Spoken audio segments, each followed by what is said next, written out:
អ្នកគ្នា set មកនៅប្រព័ន្ធ plugin ហ្នឹងវានឹងដំណើរការបង្កើត bot ឲ្យចូល server តែម្ដង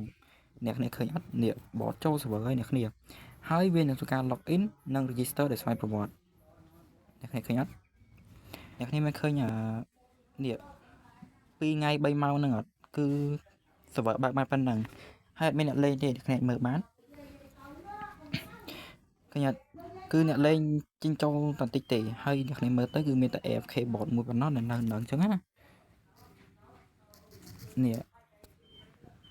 មានតែមួយហ្នឹងទេនេះ ND AFK bot ចង់ណាធ្វើមិនអត់តោះទៅមើលវីដេអូរបស់អ្នកគ្នាមុននឹងចូលដល់វីដេអូអ្នកគ្នាមានឃើញ channel នេះអត់ហ្នឹងហើយអ្នកគ្នាចូលយក plugin នឹងបានខាងលើអ្នកគ្នាអូចុះមកខាងលើមកនេះ plugin ហ្នឹងអ្នកគ្នាយកបាន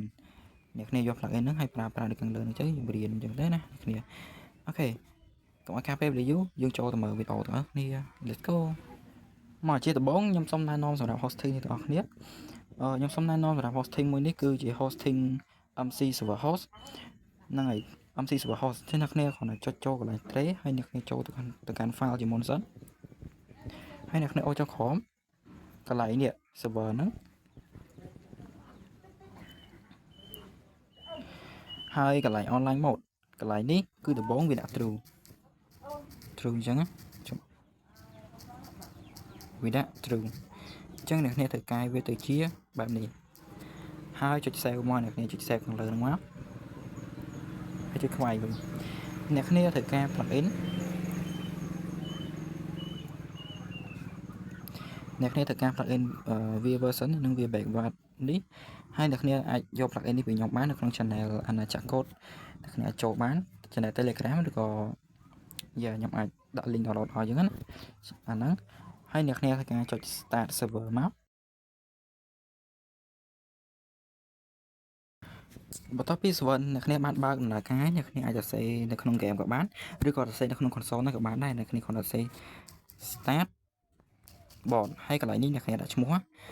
ឧទាហរណ៍ថាខ្ញុំដាក់ND AFK អញ្ចឹងទៅអ្នកគ្នា set មកនៅប្រព័ន្ធ plugin ហ្នឹងវានឹងដំណើរការបង្កើត bot ឲ្យចូល server តែម្ដងអ្នកគ្នាឃើញអត់នេះ bot ចូល server ហើយអ្នកគ្នាហើយវានឹងធ្វើការ login និង register ដោយស្វ័យប្រវត្តិអ្នកគ្នាឃើញអត់ហើយវាមានប្រព័ន្ធ auto reconnect អ្នកគ្នាអាចសរសេរ bot s ដើម្បីមើល server ហ្នឹងអញ្ចឹងណាហើយអ្នកគ្នាអាចសរសេរ stop bot ឈ្មោះ bot មិញហ្នឹងដើម្បីបញ្ឈប់វាក៏បានដែរឃើញអត់វាចេញពី server ហើយយើងគ្រាន់តែ start វិញមកបើអ្នកគ្នាចង់បើកវាម្ដងទៀតហើយ bot ចុះsorry start bot ND